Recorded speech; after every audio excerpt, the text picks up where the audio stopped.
Selamat datang di channel Ngomongin Obat. Ketemu lagi sama aku, Apoteker Wulan.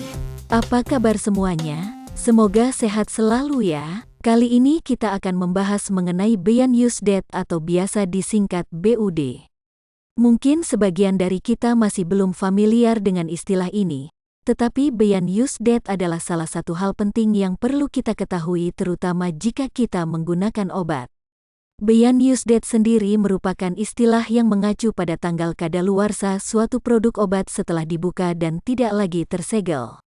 Artinya, setelah obat dibuka dari segel atau kemasan utamanya, maka masa kadaluarsanya bisa berbeda dengan tanggal kadaluarsa yang tertera pada kemasan obat tersebut.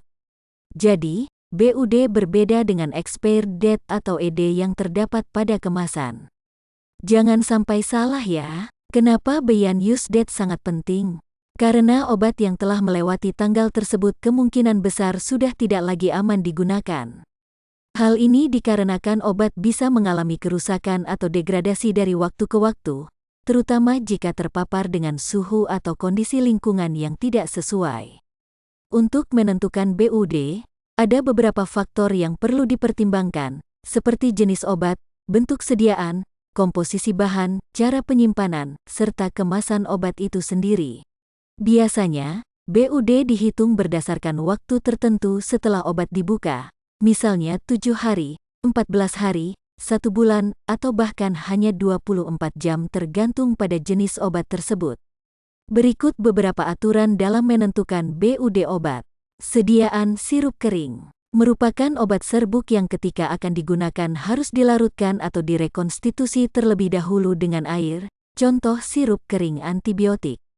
Informasi bat sirup kering tersedia pada masing-masing produk obat, biasanya berkisar antara 7 hingga 14 hari. Sediaan sirup 3 bulan sejak tanggal kemasan dibuka untuk pertama kalinya. Sediaan tablet dan kapsul apabila tablet atau kapsul dalam kemasan blister, maka obat dapat disimpan hingga mencapai waktu kadaluarsa sesuai dengan anjuran pabrik. Namun, apabila obat dikemas dalam botol atau dipindahkan dari kemasan aslinya, maka obat hanya dapat digunakan 6 bulan. BUD krim atau salep pada kemasan tube atau pot adalah 3 bulan sejak pertama kali dibuka. Tetes mata multidose, salep mata, tetes telinga dan tetes hidung merupakan sediaan obat steril, sehingga untuk menghindari risiko kontaminasi hanya dapat digunakan 28 hari sejak kemasan dibuka. Insulin yang telah dibuka dapat digunakan selama 4 minggu, disimpan pada suhu ruang.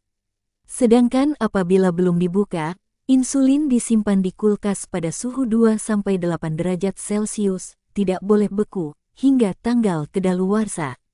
Oh iya, tidak jarang kita juga mendapatkan obat racikan dari apotek atau rumah sakit. BUD untuk sediaan racikan ditetapkan oleh peracik obat atau apoteker. Apabila terjadi perubahan bentuk, warna, bau atau tanda-tanda kerusakan lain, maka obat sudah tidak dapat digunakan kembali, meskipun masih belum melewati BUD. Hal ini dikarenakan kondisi penyimpanan akan mempengaruhi stabilitas obat. Simpanlah obat-obatan pada suhu ruang yaitu di bawah 25 derajat Celcius, terhindar dari kelembapan dan paparan cahaya matahari langsung. Sudah menjadi tanggung jawab kita sebagai pengguna obat untuk selalu memperhatikan BUD pada obat yang kita gunakan. Kita harus memastikan bahwa obat yang digunakan masih aman dan efektif, serta tidak membahayakan kesehatan kita.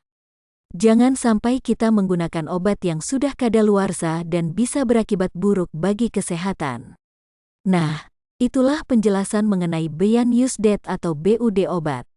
Semoga video ini bisa memberikan pengetahuan dan meningkatkan kesadaran kita akan pentingnya memperhatikan masa kadaluarsa obat setelah dibuka. Terima kasih sudah menonton, sampai jumpa lagi.